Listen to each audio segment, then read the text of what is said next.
ঘাটালের বিজেপি প্রার্থী হিরণ চট্টোপাধ্যায়ের সমর্থনে শুভেন্দুর জনসভা।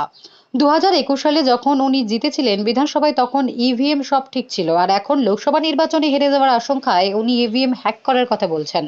বৃহস্পতিবার বিকেলে ঘাটাল লোকসভা কেন্দ্রের বিজেপি প্রার্থী হিরণ চট্টোপাধ্যায়ের সমর্থনে মাধপুরে জনসভায় এসে বললেন শুভেন্দু অধিকারী। জনসভা শেষে সংবাদ মাধ্যমের মুখোমুখি হয়ে বলেন, গোহারান হারবে তার আগে থেকে বাহানা গিয়ে রাখছে। গোহারান হারবে বাহানাটা গিয়ে রাখছে।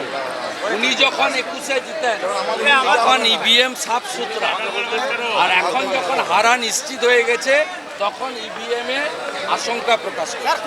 উনি ফেস টাইমে কোন কোন পুলিশ অফিসারের সঙ্গে সারাদিনে কথা বলেন সব আমাদের কাছে তথ্য।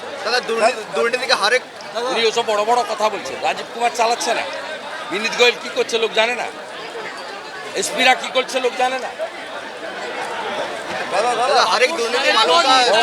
ওনার তো পুলিশ ছাড়া উনি শূন্য, অত্যন্ত আপত্তিকর। আমি এক্স হ্যান্ডেলে দিয়েছি, এটা সমগ্র মতুয়া সমাজের অপমান। বিনা পানি দেবী মাতৃতুল্য এবং প্রাতঃস্মরণীয় ব্যক্তিত্ব। মমতা ব্যানার্জির কোনো অধিকার নেই তাকে চিনিয়েছে। তার পরিচয় হরিচাঁদ ঠাকুর, গুরুচাঁদ ঠাকুরের বাড়ির একজন বলিষ্ঠ সদস্য। মিথ্যা কথা বলেছে, ঠাকুরনগরে নাকি বিশ্ববিদ্যালয় করে দিয়েছে। ঠাকুরের নামে মিথ্যা কথা বলছে, ধ্বংস হয়ে যাবে। গুরুচাঁদ ঠাকুরের অভিশাপে ধ্বংস হয়ে যাবে।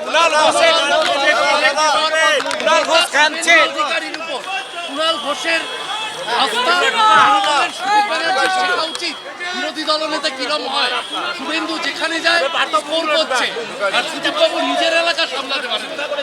আমি দেখুন, আমি উনার বক্তব্যে কোনোদিন কাউন্টার দিই না। আপনি আমার অবস্থান জানেন, আমার অবস্থানের পরিবর্তন এখন যে হয়েছে তা নয়।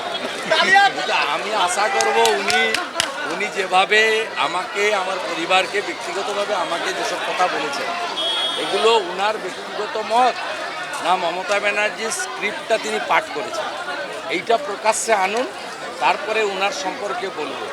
আর আজকে এমন একটা দিনে তৃণমূলের বিদায়ী মুখপাত্র এ কথাটা বলেছেন, আজকের দিনেই 2রা মে তৃণমূলের মালিক মমতা ব্যানার্জি আমার কাছে 1956 ভোটে হেরে কম্পার্টমেন্টাল মুখ্যমন্ত্রী হয়েছে। Bureau report, D Bangla news.